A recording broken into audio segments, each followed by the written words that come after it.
Hello बच्चा लोग, कैसे हैं आप सब। खम्मा खणी, जय श्री राम, जो भी आप लोग बोलते हैं। आई थिंक आप सब बहुत अच्छे होंगे। इलेक्ट्रोस्टैटिक के बारे में बात कर रहे थे अपन, स्थिर वैद्युत की। उसका पार्ट 17 है ये, 16 हम ऑलरेडी ख़त्म कर चुके हैं। आरबीएससी वाले बच्चे स्पेशली ध्यान रखें, चैप्टर नंबर 1 पहला चैप्टर ऑलरेडी फिनिश हो चुका है, ख़त्म हो चुका है, ठीक है। और जो सीबीएसई के बच्चे हैं और बोर्ड के बच्चे हैं, आई थिंक उसी के अंदर ही कंटिन्यूटी में चैप्टर है ही, ठीक है। सीबीएसई में तो है, बाकी बोर्ड्स अपने अकॉर्डिंग देख लें, बाकी बोर्ड्स के जो बच्चे हैं। आज जो हम स्टार्ट करने वाले हैं, बहुत ही इंपॉर्टेंट और बहुत ही अच्छा टॉपिक है, दैट इज इलेक्ट्रिक फ्लक्स, विद्युत फ्लक्स, ठीक है। अब इसके बारे में कहीं ना कहीं आप लोगों ने क्लास 10th में ज़रूर पढ़ा होगा। वहाँ पे वर्ड वैसे तो इतना ज़्यादा डीप में नहीं पढ़ाया जाता, लेकिन यहाँ पे अपन को पूरा इसका मैथमेटिकल फॉर्म क्या होता है, इसका मीनिंग क्या होता है वगैरह वगैरह वो पढ़ना पड़ेगा, ताकि हम इस चैप्टर के मोस्ट इंपॉर्टेंट टॉपिक जो कि गाउस का नियम यानी गाउस का लॉ, उसके ऊपर अपन इंग्लिश में उसको गॉस बोलते हैं, हिंदी में उसको गाउस बोलते हैं। तो गॉस का जो लॉ है यानी जो गाउस का नियम है, उसके बारे में अपन बात करेंगे। उससे पहले हमें ये पता होना चाहिए, वो है इलेक्ट्रिक फ्लक्स, विद्युत फ्लक्स, ठीक है। इस टॉपिक को पढ़ने के लिए आपको एक बहुत इंपॉर्टेंट टर्म जिसको अपन बोलते हैं एरिया वेक्टर, वो आपको पता होना चाहिए, जिसको अपन बोलते हैं हिंदी में क्षेत्रफल सदिश। अब आपके कई बच्चों के दिमाग में तो ये क्वेश्चन आ रहा होगा, सर अभी तक तो हम समझते थे कि एरिया की सिर्फ और सिर्फ मैग्नीट्यूड ही होता है, उसकी कोई डायरेक्शन नहीं होती है, तो फिर एरिया जो है वेक्टर कैसे हो गया, यानी आपका क्षेत्रफल सदिश कैसे हो गया। देखिए, एरिया और एरिया वेक्टर दो अलग अलग चीज़ें हैं, ठीक है। एरिया वेक्टर का कॉन्सेप्ट जो है वो किसी और रीज़न से आया था। तो सबसे पहले अपन एरिया वेक्टर समझते हैं क्या होता है, ठीक है। मैं आपको एक एग्जांपल देके समझाता हूँ। If I have something, for example, आप सबको दिख रहा है एक ब्लैक कलर का कपड़ा है, ठीक है। और इस ब्लैक कलर के कपड़े का कुछ ना कुछ ऑब्वियसली एरिया है, ठीक है। ए एरिया मान लेते हैं इसका। तो अगर मुझे इसका एरिया वेक्टर डिफाइन करना, तो एरिया वेक्टर क्या होता है, एक ऐसा नॉर्मल, मैं नॉर्मल जैसे बोल दूं, मतलब इसके परपेंडिकुलर डायरेक्शन में एक यूनिट वेक्टर के बारे में बात कर रहा हूँ, यानी इसकी लंबवत दिशा में एक एकांक सदिश के बारे में बात कर रहा हूँ, ठीक है। अगर ऐसा समझ नहीं आता तो ऐसा समझ लीजिए, इस एरिया के परपेंडिकुलर डायरेक्शन में, मार्कर इसके परपेंडिकुलर डायरेक्शन में है ना, तो इसके अलोंग जो वेक्टर होगा, इसकी दिशा में जो वेक्टर होगा, उसको अपन क्या बोलेंगे यहाँ पे, एरिया वेक्टर। चाहे तो ऊपर लें चाहे तो नीचे लें, डिपेंड करता है कैसे कब लेना है, ठीक है। ये दोनों इसके एरिया वेक्टर है। तो कोई भी एरिया कहीं पे, जैसे एरिया यू ओरिएंटेड है ना, यू रखा हुआ है, तो इसका एरिया वेक्टर यहाँ पे हो जाएगा, इसका एरिया वेक्टर यहाँ पे हो जाएगा, ठीक है। तो एरिया वेक्टर अगर किसी को डिफाइन करना तो अपन क्या बोलेंगे, एरिया वेक्टर को परपेंडिकुलर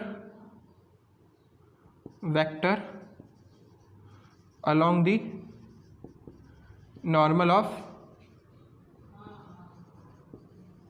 एनी सरफेस, किसी भी सरफेस के नॉर्मल की डायरेक्शन में जो वो होता है, वेक्टर होता है, उसको अपन क्या बोलते हैं, एरिया वेक्टर।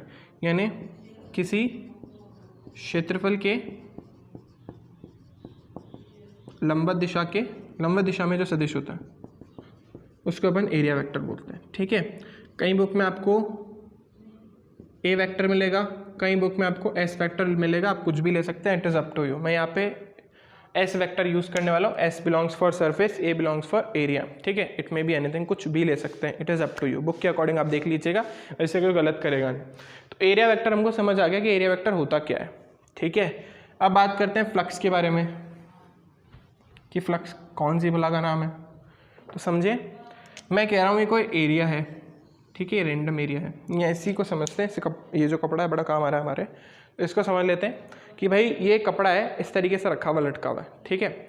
और मैं कह रहा हूँ बहुत सारी इलेक्ट्रिक फील्ड लाइंस, विद्युत क्षेत्र रेखाएं इसको क्रॉस करके जा रही है, ठीक है, इसको कट करके इसमें से निकल के पास होके जा रही है।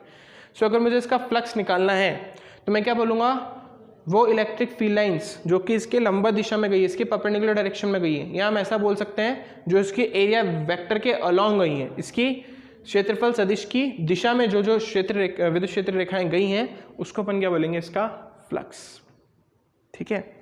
ऑल्दो इसका नेट फ्लक्स 0 होगा, उसके बारे में बात करेंगे कैसे क्या। अभी आप सिर्फ इतना समझिए, कोई एरिया है, ठीक है, उस एरिया के अंदर मैं मान के चल रहा हूँ कि जो आपकी इलेक्ट्रिक फील्ड लाइन से वो सीधी नहीं जा करके कुछ इस तरीके से जा रही है, यानी हो सकता था सीधी चली जाए, लेकिन मैंने सीधी नहीं मानी, मैंने बोला कुछ इस तरीके से जा रही है, ठीक है। इसको इसके अंदर से होते हुए जा रही है, इसको कट करके जा रही है इस तरीके से, ठीक है। अब मैंने बोला कि भाई इसका एरिया वेक्टर कहाँ होगा, तो इसका एरिया वेक्टर कहाँ पे दिखेगा आपको, इसके लंबवत, यानी यहाँ पे, ये इसका एरिया वेक्टर है, एस वेक्टर या ए वेक्टर जो भी आप बोलना चाहें। तो देखिए कुछ इलेक्ट्रिक फील्ड लाइन कुछ इस तरीके से भी जारी होंगी। ये आ गई हमारे पास इलेक्ट्रिक फील्ड लाइंस यानी विद्युत क्षेत्र रेखाएं। इस नीचे वाले को रब कर देते हैं, ये थोड़ा कंफ्यूजन क्रिएट करेगा, अभी सिर्फ इतना समझता है, ठीक है। इस तरीके से इसमें से इलेक्ट्रिक फील्ड लाइन निकल रही है, तो हम क्या बोलेंगे, वो इलेक्ट्रिक फील्ड लाइन जो इस एरिया वेक्टर के अलॉन्ग हो या इस एरिया के परपेंडिकुलर हो, विद्युत क्षेत्र रेखाओं का वो घटक जो इस क्षेत्रफल सदिश की दिशा में हो या इस क्षेत्रफल के लंबवत हो, कुछ भी बोलिए, इस क्षेत्रफल के लंबवत है या इस क्षेत्रफल सदिश की दिशा में, उसको अपन क्या बोलते हैं, फ्लक्स।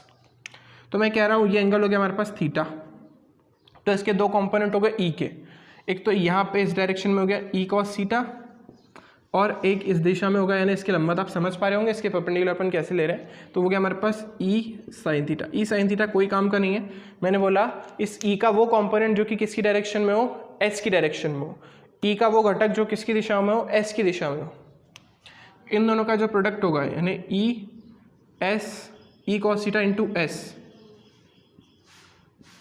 ठीक है। या इसको अपन लिख सकते हैं ई एस कॉस थीटा, इसको अपन बोलते हैं electric flux. Flux denoted by phi, ये फाई का सिंबल है, और ई मतलब इलेक्ट्रिक फ्लक्स यानी विद्युत फ्लक्स, क्योंकि चुंबकीय फ्लक्स भी अपन पढ़ेंगे मैग्नेटिक फ्लक्स, तो वहाँ पे बी आ जाएगा। तो यहाँ पे एफ फाई ई के वैल्यू होगा हमारे पास ई एस कॉस थीटा, ये इसका बेसिक फॉर्मूला है। क्या होता अगर ये इलेक्ट्रिक फील्ड लाइन इसी की डायरेक्शन में जाती, उस केस में इन दोनों के बीच में बनने वाला एंगल 0 होता और cos 0 की वैल्यू कितनी होती, 1, तो सीधा सीधा हमारे पास फ्लक्स आ जाता ई एस। अगर आप ऐसा नहीं समझ पा रहे तो ऐसा समझ लीजिए बोर्ड है और बहुत सारी इलेक्ट्रिक फील्ड लाइन्स इसको कट करके इसमें से जा रही हैं, ठीक है। तो हम वही इलेक्ट्रिक फील्ड लाइन्स के कंपोनेंट या उन घटकों को कंसिडर करते हैं जो कि इसके लंबवत हैं, ठीक है। तो जब अपन इसके अंदर से पास होने वाली लंबवत इलेक्ट्रिक फील्ड लाइन्स यानी इसके परपेंडिकुलर इलेक्ट्रिक फील्ड लाइन्स जो होगी वो उसके बारे में बात करेंगे, तो किसके इक्वल होगी, फ्लक्स के इक्वल होगी। तो दो डेफिनेशन आपको बुक्स में मिल सकती है, flux is directly proportional to number of electric field lines passing through any surface in perpendicular direction, और हिंदी में अपन बोल सकते हैं फ्लक्स किसके सीधे समानुपाती होगा, क्षेत्रफल के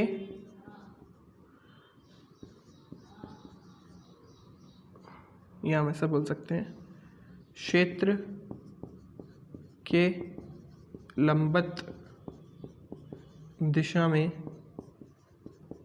गुजरने वाली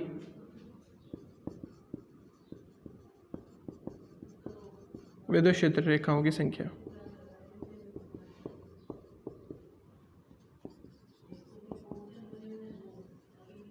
ठीक है, तो जो जो लाइंस जो जो इलेक्ट्रिक फील्ड लाइंस उसके परपेंडिकुलर पेनिट्रेट करके इसको जाएगी उसको अपन क्या बोलेंगे, फ्लक्स, ठीक है, जिसको अपन फाई बोल रहे हैं।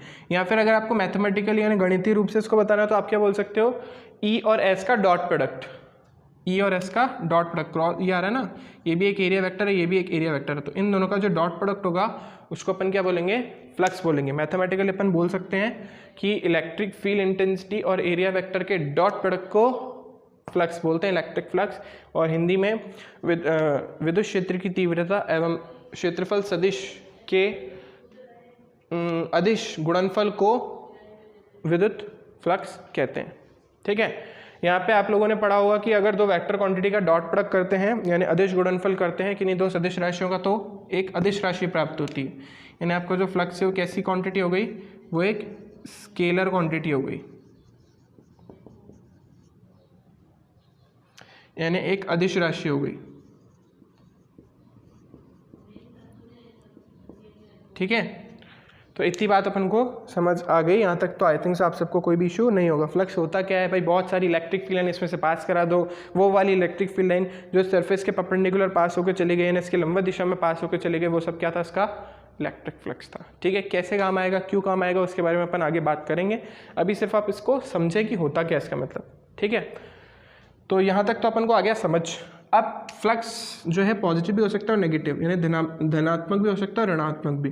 तो फ्लक्स आपका धनात्मक कब होगा, जब वो उस सरफेस के अंदर एंटर हो रहा होगा, सॉरी लीव कर रहा होगा, छोड़ के जा रहा होगा। धनात्मक फ्लक्स कब होगा, मैं ऊपर लिख देता हूँ। फ्लक्स जो है आपका वो धनात्मक यानी पॉजिटिव कब होगा, जब वो सरफेस को छोड़ करके जा रहा है, लीव करके जा रहा है, जब सतह से निकलता है तो, व्हेन लीव द सरफेस, तो उसको पॉजिटिव फ्लक्स कंसिडर करते हैं। और अगर वो उसमें एंटर हो रहा है, सतह में प्रवेश करता है, तो वो नेगेटिव।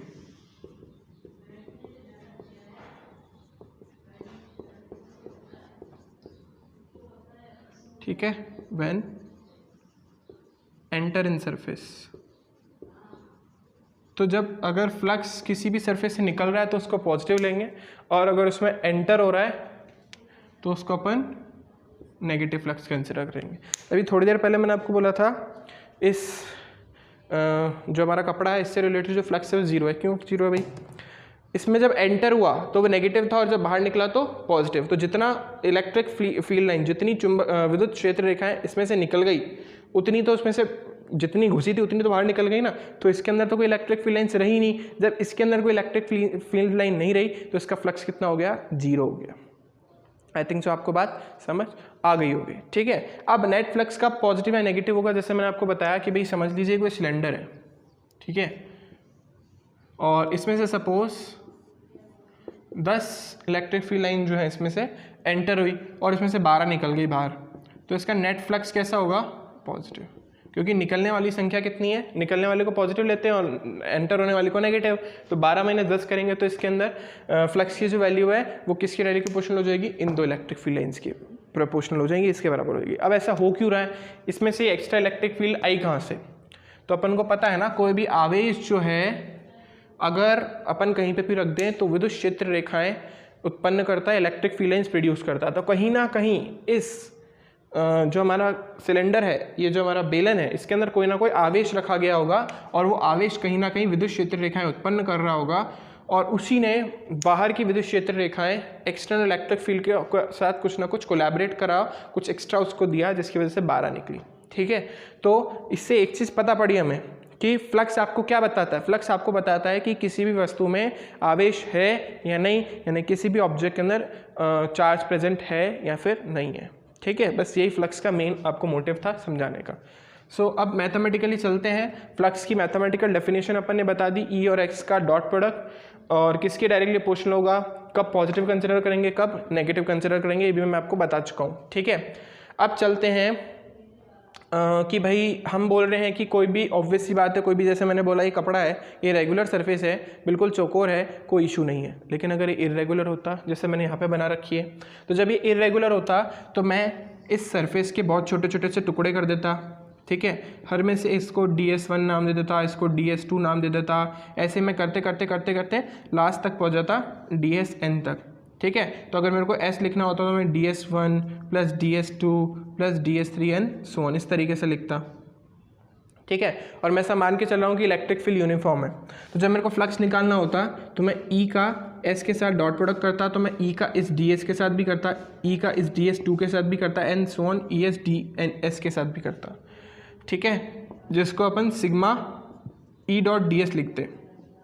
लेकिन ये सिग्मा लिखना गलत होता। क्यों गलत होता? क्यों? क्योंकि जब अपन किसी भी वस्तु के अनंत छोटे छोटे टुकड़े कर देते हैं तो अपन कभी भी सिग्मा नहीं लगाते। सिग्मा कब लगाते हैं? जब वैल्यू डिस्क्रीट होती हैं, अलग अलग होती हैं। जब वो एक समान होती है, कंटिन्यूस होती हैं, तो अपन सिग्मा का यूज़ नहीं करते, तो अपन किसका यूज़ करते हैं? इंटीग्रेशन का। तो यहाँ से एक फॉर्म और निकल के आया कि अगर कोई सतह एक समान नहीं है, असमान है, यानी वो कोई रेगुलर बॉडी नहीं है, इरेगुलर बॉडी है, तो उस केस में हमारा जो फ्लक्स है उसकी वैल्यू किसकी इक्वल हो जाएगी? E.ds वेक्टर है भाई, बस इसके आगे इंटीग्रेशन। और इस इंटीग्रेशन में भी अपन एक सिंबल बनाते हैं, इसको अपन बोलते हैं क्लोज इंटीग्रल। ठीक है, अपन इंटीग्रल तो पढ़ा है, इंटीग्रेशन तो पढ़ा है, इसको अपन क्या बोलते हैं? ये क्लोज इंटीग्रल का साइन है,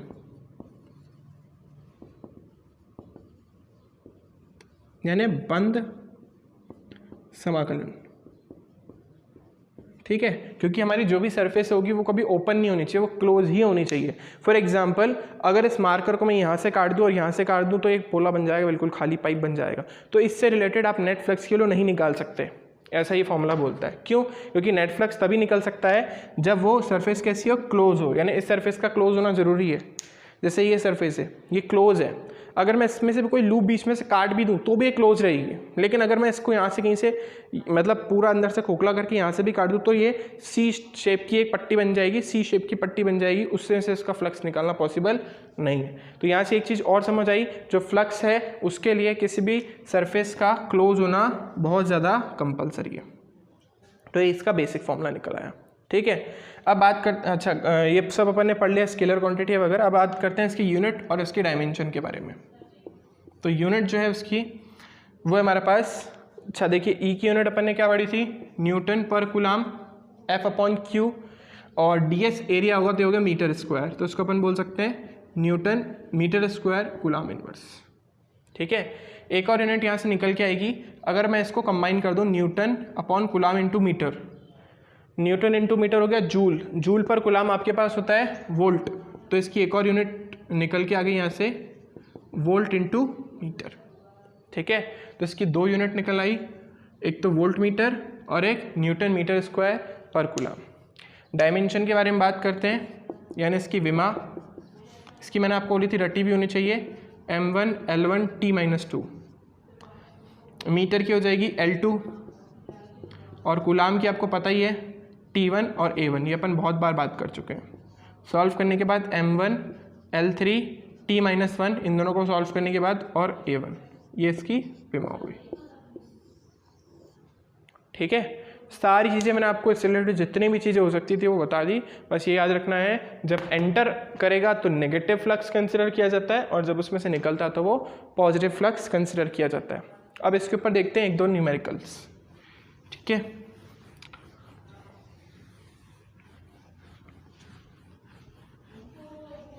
ये क्वेश्चन आपको नीचे नहीं मिलेंगे, मतलब आपको स्क्रीन पे नहीं दिखेंगे, मैं बता रहा हूँ, सिंपल सीधे सीधे से क्वेश्चन है, बेसिक। पहला क्वेश्चन ये है कि आपको ई वेक्टर दे रखा है 2i cap plus 3j cap plus 4k cap, और ये हमारे पास है newton upon metre, sorry newton upon coulomb में, और आपका जो एरिया वेक्टर है वो दे रखा है आपको 2j कैप मीटर स्क्वायर में। फ्लक्स निकालना है, सिंपल सा formula, E vector dot S vector, simple दे रखे हैं इसलिए इंटीग्रेशन की जरूरत नहीं है। तो आपको पता है जब अपन डॉट प्रोडक्ट करते तो जे का जे से, आई का आई से और के का के से, आई और जे तो एग्जिस्ट नहीं करते, अगर इसको लिखना होता तो 0i cap 2j cap plus 0k cap. तो आंसर हमारे पास दिस इंटू दिस 0, 2 इंटू 3 हो जाएगा 6, और वो भी 0, तो newton upon metre square into, sorry newton upon coulomb into metre square. So this is the value of electric flux. Simple सा क्वेश्चन था। दूसरा क्वेश्चन देखते हैं, हमें बोला है इस सिलेंडर से एसोसिएटेड फ्लक्स की वैल्यू निकालनी है। ये जो सिलेंडर है जो कि एक समान विद्युत क्षेत्र यानी यूनिफॉर्म इलेक्ट्रिक फील्ड में रखा हुआ है, इससे एसोसिएटेड यानी इससे संबंधित फ्लक्स का मान क्या होगा, इलेक्ट्रिक फ्लक्स का हमको निकालना है। वैसे आपको दिखते हुए सीधा समझ आ रहा होगा, जितनी इलेक्ट्रिक फील्ड लाइंस एंटर कर रही है उतनी बाहर भी निकल रही होगी, क्योंकि इसके अंदर कोई आवेश तो है ही नहीं, चार्ज तो है ही नहीं। जब चार्ज नहीं है तो इसका नेट फ्लक्स सीधा कितना होना चाहिए, 0 होना चाहिए। अगर आपके MCQs में क्वेश्चन है तो आप सीधा बोल सकते हो, क्योंकि इसमें कोई चार्ज नहीं है, इसलिए इससे नेट फ्लक्स कितना हो जाएगा, 0। लेकिन मैथमेटिकली फिर भी इसको सॉल्व करते हैं, क्योंकि कहीं ना कहीं जब अपन आगे क्वेश्चन करेंगे गाउस के लॉ के, गाउस के नियम के, तो आपको हेल्प करेगा। तो इसके 3 एरिया आपको कवर करने हैं यहाँ पे।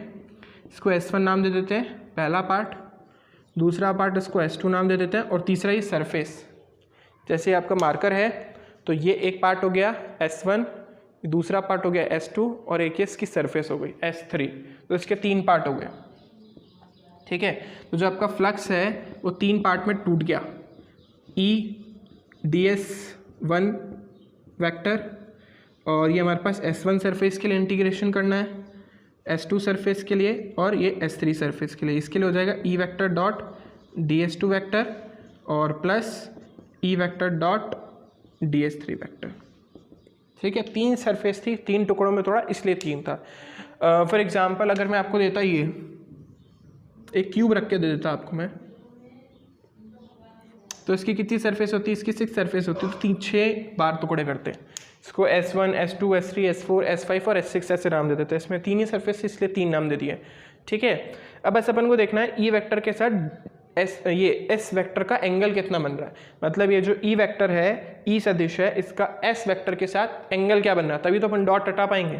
तो देखिए एस वेक्टर का ds1 वेक्टर इस डायरेक्शन में होगा, ds2 वेक्टर इस डायरेक्शन में होगा, ये s2 सरफेस हमारी,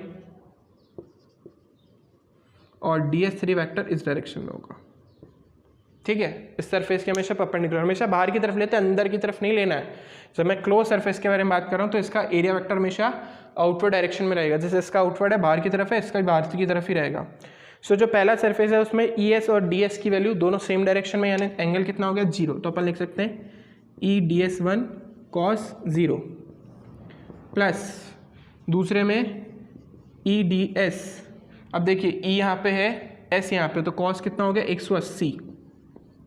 और थर्ड के बारे में बात करते हैं, इसका एरिया वेक्टर और ये इलेक्ट्रिक फील्ड एक दूसरे के हमेशा परपेंडिकुलर है। नहीं समझ आ रहा तो समझे, जैसे ये मार्कर है और ये इसका परपेंडिकुलर कंपोनेंट, इलेक्ट्रिक फील्ड यूँ जा रही है ना, कहीं पे भी ले लीजिए यूँ आएगा, तो इसके साथ हमेशा कितना एंगल बनाएगा 90 डिग्री का, 90 का। EDS cos 90 और cos 90 की वैल्यू 0, इसलिए तो गया, ठीक है। और cos 180 की वैल्यू होती है -1 और cos 0 की वैल्यू होती है 1। EDS1 प्लस EDS2 -1 होती है, इसलिए आके पे आ जाएगा माइनस। जब मैं इस एरिया को कैलकुलेट करूंगा तो ये आएगा πr², ये भी कितना आएगा πr², दोनों सेम ही आ रहे हैं तो और E तो वैसे ही सेम है, तो ये दोनों भी आपस में क्या हो जाएंगे कैंसिल, यानी नेट फ्लक्स इसमें से जो निकल रहा है इससे संबंधित कुल फ्लक्स कितना हो गया हमारे पास 0। वो मैंने आपको पहले देख के बता दिया था, ठीक है।